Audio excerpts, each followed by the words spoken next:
Stocks in news जानने के लिए। Harshada, good morning. मॉर्निंग शुरुआत ऑटो कंपनियों के साथ करेंगे। हीरो मोटोकॉर्प, टीवीएस, आयशर और टाटा मोटर्स। कल मार्केट बंद होने के बाद ये सारे नंबर्स आ गए हैं। हीरो मोटोकॉर्प के केस में एस्टिमेट से काफ़ी बेहतर 5 लाख यूनिट्स इन्होंने बेची है। 4.87 लाख यूनिट्स का अनुमान था। अगर आप पिछले साल से कंपेयर करेंगे तो 15% का इजाफा देखने को मिला है। डोमेस्टिक सेल्स खासतौर से 16% बढ़ती हुई, लेकिन एक्सपोर्ट्स में गिरावट है 15% तक की। टीवीएस मोटर पर आते हैं। 3.34 लाख यूनिट्स दरअसल इन्होंने बेची है। हालांकि अनुमान 3.53 लाख यूनिट्स के आसपास का था, तो हल्का सा मिस है। टोटल सेल्स वैसे अगर आप देखें पिछले साल की तुलना में 5% बढ़कर आई हैं। इधर आपको ब्रेकडाउन देखना है कि कंपनी की ईवी सेल्स का क्या हुआ। तो ईवी सेल्स में करीब 10% तक का पिकअप देखने को मिला है ईयर ऑन ईयर पर। अगर आप कंपेयर करेंगे इस कंपनी के लिए भी अगर आप गौर करिएगा तो एक्सपोर्ट्स थोड़े से कम होते हुए दिखाई दिए हैं। यहाँ पर एक्सपोर्ट्स करीब 4% घटे हैं, तो इतना ज़्यादा प्रेशर नहीं है जितना शायद हीरो ने फेस किया है। आयशर मोटर्स का भी अपडेट आया है कि इनफैक्ट कल देर रात आया। टोटल मोटरसाइकिल सेल्स लेकिन पिकअप नहीं कर पा रही है। 5% की गिरावट है ईयर ऑन ईयर। 73,141 यूनिट्स के आसपास वो फिगर आया है। और यहाँ पर एक्सपोर्ट्स में 27% की गिरावट देखने को मिली है ईयर ऑन ईयर। आगे मैं ब्रेकअप दूंगी कि 350 सीसीज प्लस माइनस किस तरह का परफॉर्मेंस है। लेकिन टाटा मोटर्स पर आते हैं आप, जहाँ पर डोमेस्टिक सेल्स 8% घट कर आई हैं। 74,147 यूनिट्स कंपनी ने बेची है। सीवी सेल्स में 7% तक की गिरावट देखने को मिली है। पैसेंजर व्हीकल्स भी 8% घटती हुई दिखाई दी है। हालांकि एक्सपोर्ट्स 18% बढ़े हैं। Q1 का सेल्स का अपडेट भी कंपनी ने दिया है। तो कंपनी कहती है कि पहले 3 महीने इस फाइनेंशियल ईयर के सेल्स 1.6% ही बढ़ती हुई दिखाई दी है। तो ये थोड़ा सा फ्लैटिश सेल्स का फिगर है क्वार्टरली बेसिस पर अगर आप कंपेयर करें ये Q1 versus last year Q1। अब आते हैं कुछ बिजनेस अपडेट्स पर। तो Catholic Syrian bank total deposits में पिकअप देखने को मिला है। 29,920 करोड़ के आसपास का डिपॉजिट बेस बढ़ता हुआ quarter on quarter. Year on year ज़्यादा ग्रोथ देखने को मिल रही है। और साथ ही साथ एडवांसेस का फिगर आप देखेंगे तो क्वार्टर ऑन क्वार्टर यहाँ पर भी पिकअप है और ईयर ऑन ईयर भी बेहतरी ही देखने को मिली है। तो ये एक स्टॉक आप रेडार पर रखेंगे।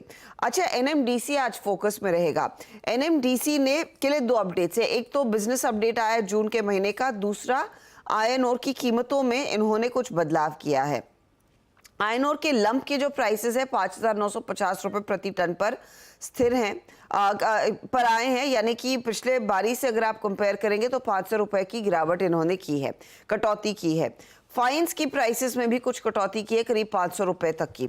अब आते हैं इनके बिजनेस अपडेट पर। तो टोटल प्रोडक्शन में थोड़ी सी ईयर ऑन ईयर कमी देखने को मिली। 3.37 मीट्रिक टन है versus 3.48 metric ton. Total sales भी थोड़ी सी कम होकर आई हैं, 4 के ऊपर थी पिछले साल, अब की बारी 3.73 के आसपास आती हुई दिखाई दे रही हैं। तो सेल्स भी कुछ कुछ कॉन्ट्रैक्ट हुई हैं इस पर्टिकुलर महीने में। कुछ और अपडेट्स में वेल्सपन स्पेशलिटी सॉल्यूशंस 117 करोड़ का contract. Sakuma exports bonus share का अनाउंसमेंट आया। 4 बोनस शेयर हर एक के बदले में QIP 500 करोड़ का कंपनी लेकर आएगी। 600 crore indirect step down subsidiaries में इनफैक्ट इन्वेस्ट करने की तैयारी है। तो ये डिटेल कंपनी ने दिया है। और साथ ही आज आप ब्रोकरेज कंपनियां रेडार पर रखेंगे, क्योंकि सेबी ने जो शाम को एक अपडेट भेजा उस लिहाज से देखना होगा कि क्या इम्प्लीकेशंस आएंगे। सेबी बेसिकली कह रहा है कि जो भी चार्जेस मार्केट इंफ्रास्ट्रक्चर इंस्टीट्यूशंस जैसे कि स्टॉक एक्सचेंजेस, क्लियरिंग कॉर्पोरेशंस और डिपॉजिटरीज चार्ज करती है वो यूनिफॉर्म होने चाहिए, वॉल्यूम के आधार पर नहीं होने चाहिए। इनफैक्ट यहाँ पर आपको समझने वाली बात यह है कि एक्सचेंजेस लो फी ब्रोकर से चार्ज करते हैं अगर वो ब्रोकर आपको हाई वॉल्यूम्स जनरेट करके दे रहा है। ऐसी स्थिति में जो भी जीरो ब्रोकरेजेस प्लेटफॉर्म्स है उन पर एक इम्पैक्ट आता हुआ दिखाई दे सकता है। तो एंजल वन ऐसी सेवाएं देता है, 5 पैसा ऐसी सेवाएं देता है। मैं कहीं पढ़ रही थी पेटीएम भी जो ब्रोकरेज देता है वो जीरो प्लेटफॉर्म फीस है। तो उस लिहाज से आप गौर करिएगा, इन पर थोड़ी सी गाज गिरती हुई दिखाई दे सकती है। इंटरेस्टिंग इनफैक्ट वो पेपर सेबी ने सामने लाया है। अब देखते हैं यहाँ पर कब तक ये फाइनल होगा, लेकिन एक नी जर्क रिएक्शन आ सकता है। ओके, रखिए तमाम स्टॉक्स अपने रडार पे। खबरों की वजह से इनमें हरकत देखने को मिल सकती है। चलिए आज का इवेंट्स कैलेंडर रख देता हूं क्विकली। मंगलवार का दिन है, निफ्टी फाइनेंशियल सर्विसेज इंडेक्स की एक्सपायरी। बोर्ड मीट्स में इंपॉर्टेंट है सीडीएसएल, बोनस शेयर जारी करने पर आज इसका बोर्ड विचार करने वाला है। बजाज कंज्यूमर, वो जो बायबैक आना है, उसके लिए रिकॉर्ड डेट आज है। ऑयल इंडिया आज एडजस्टेड ट्रेड करेगा। वो नीचे विंडफॉल टैक्स का तो अपडेट आ ही रहा था, नीचे टिकर टीम ने दिखाया होगा आपको। साथ साथ वैसे क्रूड उछल रहा है, एक ध्यान रखिएगा। ऑयल इंडिया का बोनस इश्यू का एडजस्टमेंट होना है, 2/1 का जो है वो एडजस्टमेंट आज प्ले आउट होगा। एक्स डिविडेंड में एपिग्रल का 5 रुपए का एडजस्टमेंट होना है। अब आइए आज की लिस्टिंग पे। अलाइड ब्लेंडर्स एंड डिस्टिलर्स 281 रुपए इशू प्राइस, सक्सेसफुली 1500 करोड़ रुपए मोबिलाइज करे और 23-23.5 टाइम्स ये आईपीओ भरा था। ये देश की तीसरी सबसे बड़ी लिकर मैन्युफैक्चरर है, तो पूरा सेक्टर रडार पे रखिएगा। आज पार्लियामेंट सेशन फोकस में है ही आजकल, और आज PM Modi motion of thanks पे रिप्लाई करेंगे लोकसभा पे। शायद 5 बजे के आसपास वो आपको सुनने को मिलेगा। फेड चेयर जेरोमी पॉवेल साहब की स्पीच क्या है? दरअसल एक पॉलिसी पैनल डिस्कशन है ईसीबी का, जिसमें पॉवेल साहब होंगे। तो वो सेंट्रल बैंकिंग पे ही वो पॉलिसी पैनल डिस्कशन है। मेरे ख्याल से ईसीबी प्रेसिडेंट क्रिस्टीन लगार्ड की जो स्पीच की बात हो रही है, उसमें पॉवेल साहब के साथ ये भी होंगी। प्री बजट मीटिंग्स में आज FM Nirmala Sitharaman energy sector representatives के साथ मुलाकात करने जा रही हैं।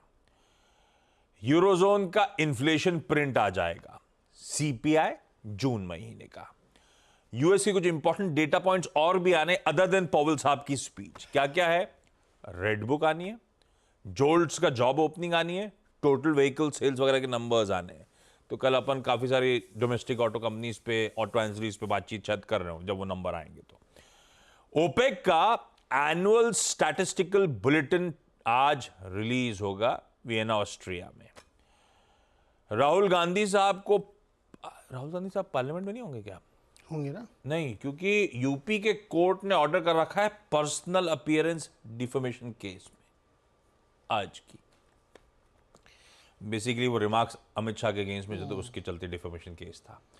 मॉनसून मुंबई नहीं आ रहा, आजू बाजू कहर मचा रहा है। कल रात में बहुत कहर मचाया लोअर परेल में, बहुत पानी गिरा गया, भयानक। मुझे लग रहा ऑफिस कैसे मैं जब सुबह उठा था तब मुझे आवाजें आ रही थी, पर जब तक निकलने का टाइम है खत्म हो चुका था मामला। सुबह तो ड्राई था एकदम। अच्छा, तो अब अभी हैवी रेंज बिहार में एक्सपेक्टेड है भैया। बहुत सारी डिस्ट्रिक्ट्स में ऑरेंज और येलो अलर्ट्स हैं, ध्यान रखिएगा। वैसे बिहार ही नहीं, उत्तराखंड के लिए आज एक्सट्रीमली हैवी रेंज की वार्निंग है। कल के विजुअल्स आपने देखे होंगे कई जगहों के उत्तराखंड के, और नॉर्थ ईस्ट में भी कई सारे पार्ट्स पे आज एक्सट्रीमली हैवी रेनफॉल्स की। आप लोग ध्यान रखिएगा भैया। ब्रेक ले लिया जाए, ब्रेक के उस पार जब लौट के आऊंगा तो आज